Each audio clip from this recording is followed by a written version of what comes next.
ഞാൻ വന്നിട്ടുള്ളൊരു special recipe ആയിട്ടാണ്. അത് ചെമ്മീൻ പച്ചടിയാണ് കേട്ടോ. ഞാൻ 2 ദിവസം മുമ്പ് ഒരു സൽക്കാരം നടത്തിയിന്. അതിൽ സമുദ്ര സദ്യയാണ് ഒരുക്കിയത്. അപ്പോൾ അതിലെ താരാണ് ഈ ഒരു ചെമ്മീൻ പച്ചടി. അപ്പോൾ അതെങ്ങനെ ഉണ്ടാക്കണമെന്ന് നോക്കാം.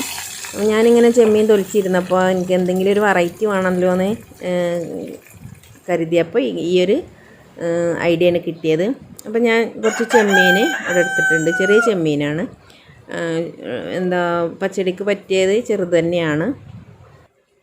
ഇനി അതിലേക്ക് ഞാനൊരു മാങ്ങയാണ് എടുത്തത്. നല്ല പുളിയുള്ള ഒരു മാങ്ങ, അത്യാവശ്യം നല്ല വലിപ്പമല്ല എന്നാൽ ചെറുതുമല്ല, ആ ഒരു തരത്തിലുള്ള മാങ്ങയാണ് എടുത്തത്.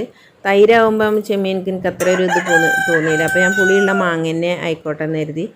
മാങ്ങ മീനൊക്കെ പുളി ഇട്ടല്ലോ, മാങ്ങ ഇട്ട് വെക്കണുണ്ടല്ലോ. അപ്പോൾ അങ്ങനെ ഞാൻ മാങ്ങയാണ് ഇട്ടത്. മാങ്ങയും ഉപ്പും അതുപോലെ പച്ചവെള്ളം ഒഴിച്ചിട്ട് വേവിച്ചെടുക്കുകയാണ്.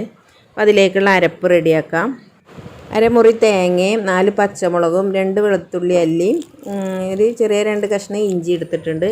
അത് വെള്ളമൊഴിച്ച് നന്നായിട്ട് പേസ്റ്റ് പോലെ അരച്ചെടുക്കുക. അപ്പോൾ നമ്മുടെ ചെമ്മീനും മാങ്ങയൊക്കെ ഇവിടെ വെന്ത് വെള്ളമൊക്കെ വറ്റിയിട്ടുണ്ട്. ഇനി ഇതിലേക്ക് അരപ്പ് ഒഴിച്ച് കൊടുക്കുക.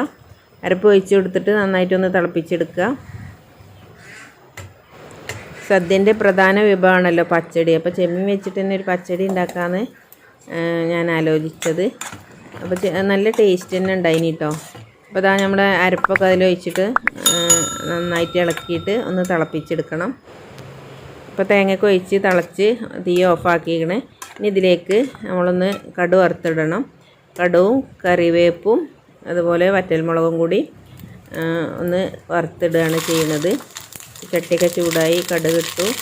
ഇനി കറിവേപ്പും ചുമന്ന മുളകും ഇട്ടിട്ട് കടുക് പൊട്ടിച്ചിട്ട് അതിലേക്ക് ഒഴിച്ച് കൊടുക്കുക. അപ്പം നമ്മുടെ ചെമ്മീൻ പച്ചടി ഇവിടെ റെഡി ആയിട്ടുണ്ട്. നല്ല ടേസ്റ്റാണ്. ഇതെല്ലാവരും ഒന്ന് ഉണ്ടാക്കി നോക്കുക. ഒരു എന്താ പറയുക, സദ്യക്ക് അല്ലെങ്കിലും നമുക്ക് ചോറ്റിൻ്റെ കൂടെയൊക്കെ കഴിക്കാം. സ്പെഷ്യലായിട്ടൊരു വിഭവം തന്നെയാണ്. ഞാനത് ടേസ്റ്റ് ഉണ്ടാകുമെന്നൊക്കെ വിചാരിച്ചിന്, പക്ഷേ എല്ലാവർക്കും ഇഷ്ടപ്പെട്ടു. നല്ല ടേസ്റ്റ് ഉണ്ടായിനി.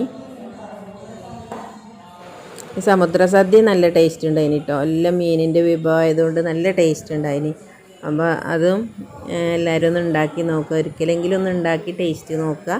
അപ്പം സബ്സ്ക്രൈബ് ചെയ്യാത്തവർ സബ്സ്ക്രൈബ് ചെയ്യുക, ലൈക്ക് ചെയ്യുക, കമൻറ്റ് ചെയ്യുക. ഇൻഷാ അള്ളാ അടുത്തൊരു വീഡിയോയുമായി വീണ്ടും കാണാം. താങ്ക്